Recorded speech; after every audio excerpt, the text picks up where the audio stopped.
बड़े लोगों का क्रोध, बड़े लोगों का गुस्सा, बड़े लोगों का ये दुर्व्यवहार, ये क्रोध नहीं है, ये वरदान है। जिसके जीवन में ये नहीं आया उसने अपना जीवन व्यर्थ गवा दिया।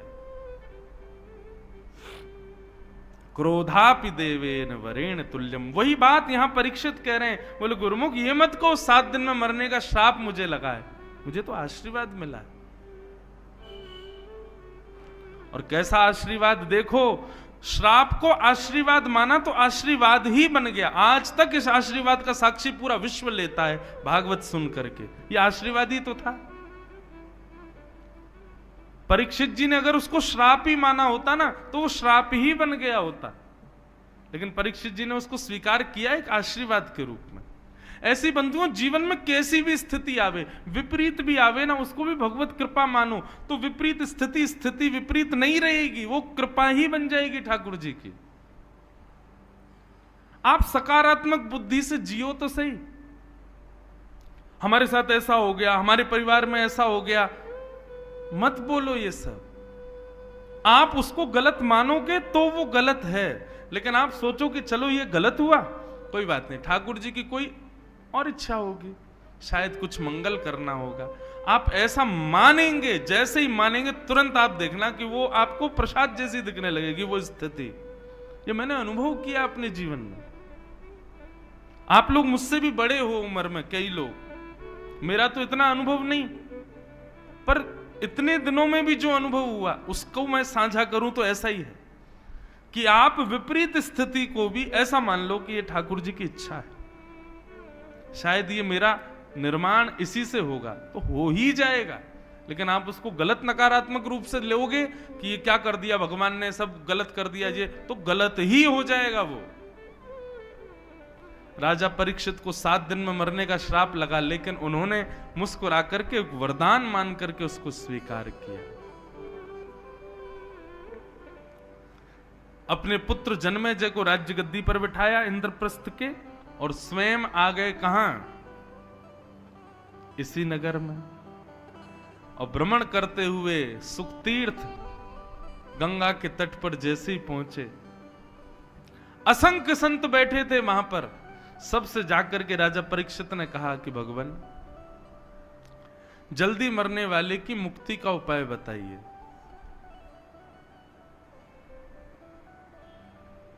सबने अलग अलग भाव बताए, लेकिन तभी वहां पर श्री सुखदेव जी का आगमन हुआ। हाथ जोड़ करके सब लोग वंदन करो। तत्रा भवद भगवान व्यास पुत्रो यदिच्छया कामट मानो नपेक्ष अलक्षलिंगो निजलावतुष्टो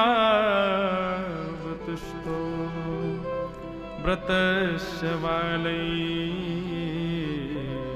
अवधूत भेष। बोलो सुखदेव जी महाराज की। अच्छा, यहां पर परीक्षित जी ने सुखतीर्थ में आकर के एक आसन लगाया और कहा जल्दी मरने वाले की मुक्ति का उपाय क्या है, इसका उत्तर जो भी दे इस आसन पर बैठ के दे। मेरे जीवन के 7 दिन बचे, मैं क्या करूं। तो किसी ऋषि की इतनी हिम्मत नहीं हो रही थी कि उस आसन पर बैठ जाएं। बोले कहीं हमने 7 दिन में मुक्ति नहीं दिलाई तो। लेकिन महाराज सुखदेव जी का कैसा स्वरूप, सीधे चलते हुए आए, आसन पे ही आके बैठे सीधे। मानो उनको इतना विश्वास था कि अब तो परीक्षित तुम हमारे हाथ में हो, हम ही पार करेंगे तुमको। ऐसा गुरु बंधुओं जीवन में सबको प्राप्त हो। सुखदेव जी आकर के विराजमान हो गए। परीक्षित जी ने चरणों में प्रणाम किया और चरणों में प्रणाम करते हुए कहा भगवान आप जैसे संतों का तो घर बैठ के स्मरण कर लें तो पवित्र हो जाते हैं, परंतु प्रत्यक्ष दर्शन मिल जाए तो कहना ही क्या है। नाथ, मैं आपके चरणों में प्रणाम करते हुए कहता हूं मेरे जीवन के केवल 7 दिन बचे हैं, मुक्ति का उपाय बताइए। मैं 7 दिन में मुक्ति कैसे प्राप्त करूं। अतः पृच्छामि संसिद्धिम योगिनाम परमम गुरुम पुरुषस्येह यत् कार्यम म्रियमाणस्य सर्वथा। मेरे जीवन के केवल 7 दिन बचे। और परीक्षित के इस भाव को सुन करके श्री अब सुखदेव जी यहां से बोलना प्रारंभ करते हैं। मैं ये भाव जब भी सुखदेव जी कथा में आते हैं तब ये भाव जरूर गाता हूं, और आज तो हम ही सुख तीर्थ में आए हैं, तो आज कैसे रह जाऊं। जिनकी शरण से आज मेरा जीवन है, जिनकी शरण से आज मेरी कथा से कितनों का जीवन चल रहा है, कितनों की कथा से कितनों का जीवन चल रहा है, ऐसे शरणागत वत्सल श्री सुखदेव जी को हम यही कहते हैं, तेरी शरण में आके मैं धन्य हो गया, तेरी शरण में आके मैं धन्य हो गया, तेरी शरण में आके मैं धन्य हो गया, तेरी शरण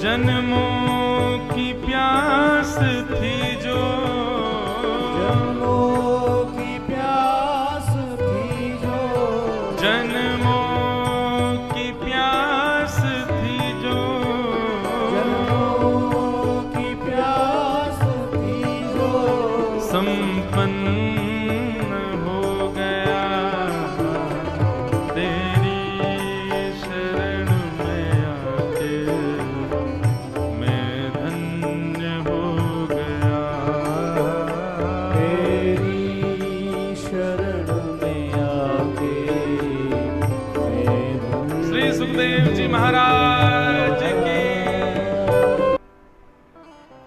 दिशा और दशा दोनों को जो सुधारे वो गुरु है। अनंत गुरुओं की ऐसी कथाएं आती हैं जिन्होंने अपने वचनामृत से, कल ही मैंने बताई थी, अंगुलीमाल को बुद्ध भगवान ने केवल एक बात कही और उसी से अंगुलीमाल का जीवन बदल गया। ऐसे ही एक भक्त का चरित्र भी हम हिसार में सुना रहे थे, घाटम दास जी। उनका नाम पहले घाटम ही था, दास जी तो वो बाद में बने। तो घाटम जी का चरित्र इतना सुंदर है कि घाटम जी जयपुर के पास के गांव के बहुत बड़े चोर थे, और उनका ये पुश्तैनी काम था। दादा परदादा परदादा सब चोर ही थे, वो भी चोर थे। उनके यहाँ एज अ बिजनेस देखा जाता था, इस काम को गलत नहीं मानते थे। तो रात्रि में जब लोग बाग निकलते थे उस नगर से, उस गांव से, तो घाटम जी बैठे रहते थे और उस व्यक्ति को पकड़ करके लूट लेके जाना, यही उनका काम था। एक बार घाटम जी बैठे थे, देखो भगवत कृपा कैसी, गुरु भी बंधुओं भगवत कृपा से ही आते हैं जीवन में। आप सोचो, जो लोग कहते हैं हम ढूंढ रहे हैं गुरु जी कोई मिल जाए तो बनाएंगे, कभी नहीं मिलेंगे। अपने कर्तव्य कर्मों को आप सुदृढ़ करो, ठाकुर जी कृपा करके अपने आप गुरु भेजेंगे आपके जीवन में। घाटम दास जी का कोई पूर्व संचित कर्म ऐसा रहा होगा जिससे उनको, एक दिन रात्रि चोरी करने के लिए जंगल में बैठे थे तो एक गुरु जी आए, एक संत आ गए। संत ने आकर के घाटम दास जी को जब देखा, ए भाई इतनी रात में तुम क्या कर रहे हो? संत भेष देख करके घाटम दास जी ने उनका हरण तो कुछ नहीं किया, बोले संत इनसे क्या लूं? बोले महाराज जी आपसे क्या छुपाऊं, चोर हूं मैं, चोरी करता हूं। संत बोले काम तो अच्छा नहीं है। बोले कि महाराज आपके लिए अच्छा नहीं होगा, पर हमारे तो घर परिवार शतकों से इसी से चल रहे हैं। हमारे दादा परदादा परदादा हम सब चोरी थे, मैं भी चोर हूं। अभी मैं कल परसों से अपने बेटा को भी लाऊंगा, उसको भी सिखाऊंगा, उसको भी सीखना तो है भाई, हमारा पुश्तैनी काम है। संत बोले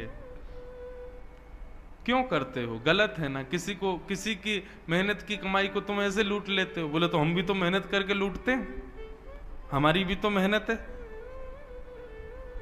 वो व्यक्ति सत्कर्म करके कमा रहा है, हम मेहनत करके पूरा मंत्रणा बना के लूट रहे हैं, तो इसमें भी तो मेहनत है। घाटम दास जी के वचन सुनकर के संत बोले भैया इसके रग रग में चोरी है, नहीं निकल पाएगी। संत ने उनके चरणों में, घाटम दास जी ने चरणों में प्रणाम किया। बोले आप आज्ञा करो, यदि आपके मन में कोई भाव हो तो। बोले भाई तुम मेहनत करके धन कमाया करो। बोले मेहनत ही तो करता हूं नाथ। संत बोले ये नहीं सुधरेगा। संत बोले तो ठीक है, एक काम करो, तुम सब जो मन करे वो करो, 4 काम हमारे कहे के करो। बोले आज्ञा करो। पहला, सदा सत्य बोलोगे, कभी झूठ नहीं बोलना। चोरी की तुमको छूट है, तुम चोरी करो, डकैती डालो, लेकिन तुम सदा सत्य बोलोगे। घाटम दास जी बोले ठीक है। दूसरी बात, साधु संत वैष्णव जब दिख जाएं, जहां दिख जाएं, उनकी सेवा करोगे। घाटम जी बोले जो आज्ञा। तीसरी बात, जीवन में जो कुछ भी पाओगे उसको पहले भगवान को निवेदित करोगे, चाहे चोरी की सामग्री क्यों ना हो, पहले भगवान को अर्पित करो, उसके बाद अपने जीवन में उसका प्रयोग करना जी। और राह चलते किसी भी मठ मंदिर को यदि देखो तो 100 काम छोड़ के पहले वहां प्रणाम करो, दर्शन करो, परिक्रमा करो, फिर आगे चले। ये 4 काम तुमको करने, समझ आ गए कौन कौन से? पहली बात सत्य बोलनी है, दूसरा संत ब्राह्मण वैष्णवों की सेवा करनी है, तीसरा कुछ भी सामग्री लोगे पहले ठाकुर जी को निवेदित करनी है, प्रसाद बना के उसको स्वीकार करना है, और चौथी बात, राह में कोई भी मठ मंदिर मिले पहले वहां प्रणाम करो, फिर आगे चलो। घाटम जी बोले ये तो मैं कर सकता हूं, बस चोरी की छूट है। बोले हाँ खूब चोरी डकैती करो, बस ये 4 काम ध्यान रखना। ऐसा कह के संत चले गए। घाटम जी तो महाराज जब ऐसे ही रहने लगे, सत्य बोलते थे, संतों की सेवा करते थे, कोई भी चोरी करते पहले भगवान को देते, फिर अपने प्रयोग में लेते, और कहीं भी कोई मंदिर मिलता प्रणाम करते। गुरु के बताए मार्ग पर चल रहे थे तो चोरी में उनको और ज्यादा लाभ होने लग गया। अब ज्यादा ज्यादा गहने मिलने लगे और ज्यादा उनके घर को लाभ होने लगा। घाटम जी बड़े खुश, बोले बढ़िया गुरु जी मिले हैं, बस ये 4 सरल से नियम बता गए हैं, सब बढ़िया चल रहा है। एक दिन गुरु जी ने घाटम जी को निमंत्रण भेजा कि हमारे मठ का उत्सव है, पधारो और कुछ सेवा करो यहाँ पे। तो घाटम जी बोले गुरु जी के उत्सव में सेवा करनी है, कोई छोटी मोटी सेवा नहीं, ऐसी सेवा करूं कि पूरा उत्सव का सारा खर्चा मैं ही करूं, तब मुझे सुख मिलेगा कि मैंने गुरु जी को दक्षिणा दी। बोले उसके लिए बड़ी चोरी करनी पड़ेगी, क्या करें? तो बोले कि महाराज जिस नगर में हम रहते हैं वहां के राजा के बड़े मूल्यवान घोड़े हैं, यदि एक घोड़ा उनमें से चुरा लिया जाए और उसके बदले जो धन आए वो इतना धन होगा कि गुरुजी के एक नहीं 6-7 उत्सव मैं ही करवा दूंगा। तो घाटम जी ने एक सिपाही का रूप धारण किया, राजा के दरबार में जाने लगे। द्वारपालों ने पूछा कहां भाई, कहां कहां कहां घुसे चले जा रहे हो भीतर, कौन हो? थे तो सिपाही वेश में। अब पूछा कौन हो, तो सत्य बोलते थे। बोले चोर हूं, चोर हूं, चोरी करने आया हूं। तो सिपाहियों को ऐसा लगा कि भैया ये कोई राजा का अंतरंग व्यक्ति है और हमने इससे पूछ लिया कि तुम कौन हो, तो इसको बुरा लग गया है, इसलिए ये व्यंग में बोल रहा है कि चोर हूं। अरे भैया क्षमा करो, जाओ जाओ भीतर जाओ। घाटम जी बड़े खुश, सत्य बोल रहा हूं फिर भी देखो आज्ञा मिल रही है, जाओ। घाटम जी भीतर गए। राजा के 4 घोड़े थे, उनमें सबसे महंगा घोड़ा काला वाला था, वही चुराया। उस पर बैठ करके और महाराज बाहर निकलने लगे तो सिपाहियों ने फिर पूछा, बोले ये तो राजा का घोड़ा है, इसको लेके कहां जा रहे हो? बोले बताया था ना चोर हूं, चोरी करने आया हूं, घोड़ा चोरी करके ले जा रहा हूं, अपने घर बेच दूंगा इसको। सिपाहियों को फिर लगा, बोले अब तो कुछ ज्यादा ही बुरा मान गए लगते हैं ये हैं? ये कोई राजा के कार्य से आया व्यक्ति है, हम बार बार इसको टोक देते हैं तो बेचारा बुरा मान जाता है, अपने आप को चोर बताता है। अरे भैया क्षमा करो, तुम जाओ जाओ ले जाओ। घाटम दास जी ले गए। घाटम दास जी घोड़े पर बैठे, बोले गुरु जी की पहली आज्ञा पूर्ण हो गई। गुरु जी ने कहा था जो भी सामग्री लो पहले ठाकुर जी को निवेदित करो। हे ठाकुर जी, ये घोड़ा आपका ही है, ये राजा का नहीं है, मेरी मन बुद्धि स्वीकार कर चुकी है, ये आपका है। ऐसा कह करके जा रहे थे। अब राजा को कहीं निकलना था, उसने अपने घोड़े बुलाए। किसी ने आके बताया, बोले एक काला वाला घोड़ा तो है ही नहीं महाराज। पूछा गया तो सिपाहियों ने बताया, बोले एक व्यक्ति आया था वो लेके चला गया। पूरी बात बताई, बोले उसने बताया भी था मैं चोर हूं। राजा बोले तो तुमने उसको पकड़ा क्यों नहीं? बोले हमको लगा इतना सत्य कौन बोलता है, वो बोल रहा था कि मैं चोर हूं, चोरी करने आया हूं, लाग जाके बेच दूंगा। तो हमको लगा महाराज का कोई निजी सेवक है, बुरा मान गया इसलिए ऐसे बोल रहा है, इसलिए छोड़ दिया। जाओ पकड़ो, ज्यादा दूर नहीं गया होगा। सैनिक दौड़े पीछे।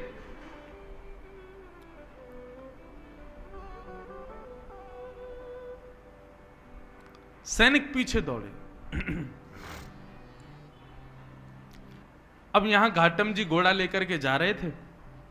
रास्ते में ही एक मंदिर मिल गया और मंदिर में पूजा सेवा चल रही थी। घाटम जी को वैसे भागना तो था, बोले भैया पीछे सैनिक लगे हैं, लेकिन नहीं, कोई बात नहीं, पकड़े जाएंगे तो ठीक है, गुरु आज्ञा रक्षा करेगी। गुरु जी ने कहा था पहले मंदिर प्रणाम करना। घोड़े को एक पेड़ पर बांध दिया, घाटम जी भीतर चले गए। मंदिर में दर्शन करने के लिए गए, इतने में ही सिपाही आए। सिपाहियों ने मंदिर के बाहर पेड़ से बंधे हुए घोड़े को देखा। घोड़े की कद काती और उसका नैन नक्श तो सब वही थे जो राजा के घोड़े के थे, पर उसका रंग अब श्वेत हो गया था। वो काला नहीं था, अब सफेद हो गया था। क्यों? क्योंकि घाटम जी ने उसको भगवान को निवेदित कर दिया था। बोले ठाकुर जी आपका है। ठाकुर जी ने उसका रंग ही बदल दिया।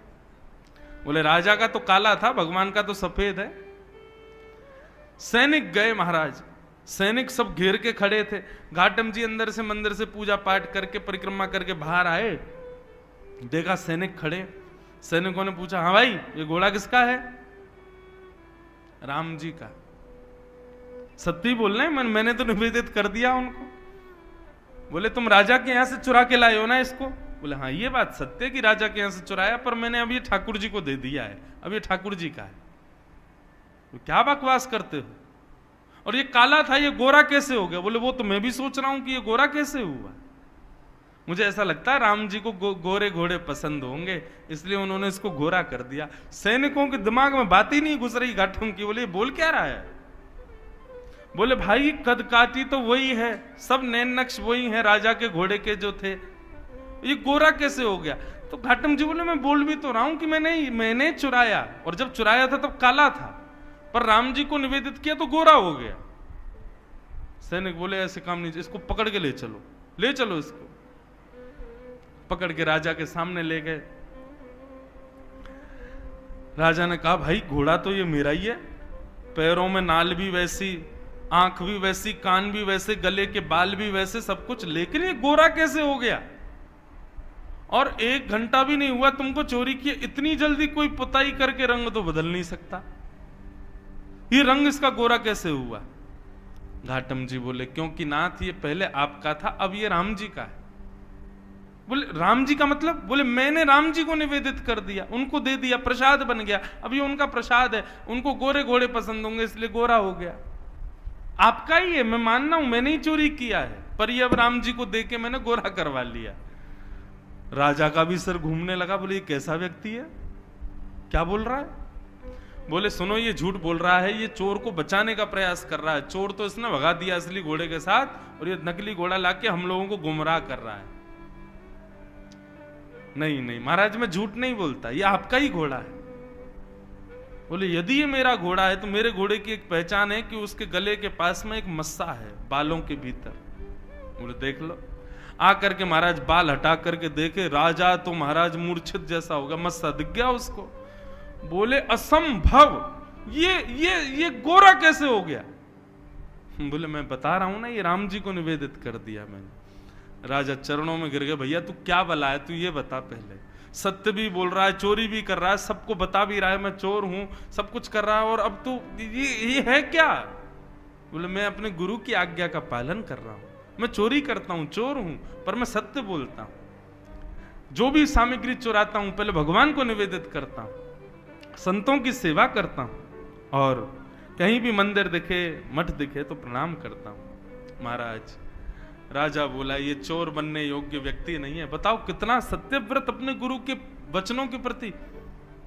बोले महाराज आपकी आज्ञा हो तो आज से आप हमारे राजगुरु, अब आपको चोरी नहीं करनी है, आप हमारे इस राज शासन के गुरु के रूप में विराजमान हो जाओ। घाटम जी ने जब ये शब्द सुना तो नेत्रों से अविरल अश्रुधार गिरने लगे और अपने गुरुदेव को याद करके रोने लगे। मेरे गुरुदेव की सहज वाणी का मैंने पालन किया, चोरी करता था, सब गलत काम करता था, केवल उनकी वाणी का पालन करने पर आज मुझको एक राजा का गुरु पद भी प्राप्त हुई। यदि मैंने कार्य भी सत्कृत्य किए होते तो आज एक राजा नहीं साक्षात राम जी मुझको गोदी में बिठाते। मैं आज के बाद चोरी नहीं करूंगा। और उस दिन से घाटम जी का नाम बदल गया और उन्होंने अपना नाम रखा घाटम दास। और केवल साधारण सी गुरु आज्ञा से एक चोर, जिसके पुश्तैनी चोर हैं सब, ऐसे घाटम जी परम भक्त वैष्णव हो गए। पर घाटम दास जी पद लिखते थे, उनका एक पद बड़ा सुंदर है। घाटम दास जी क्या गाते? जे नर रसना नाम उचारे, जे नर रसना नाम उचारे। सब लोग ध्यान से सुनना, घाटम जी क्या कह रहे हैं? बोले जो व्यक्ति अपनी जीभ से भगवान का नाम गाता है उसका क्या होता है?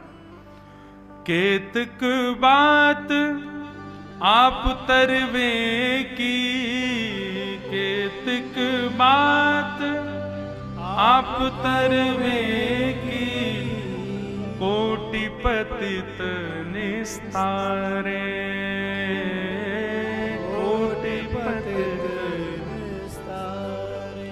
जे नर रसना नाम उचारे, जे नर रसना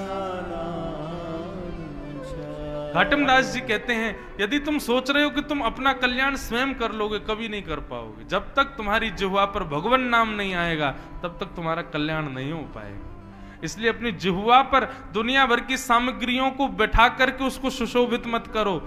जीव तो तब सुशोभित होगी जब राम नाम इस पर विराजमान होगा।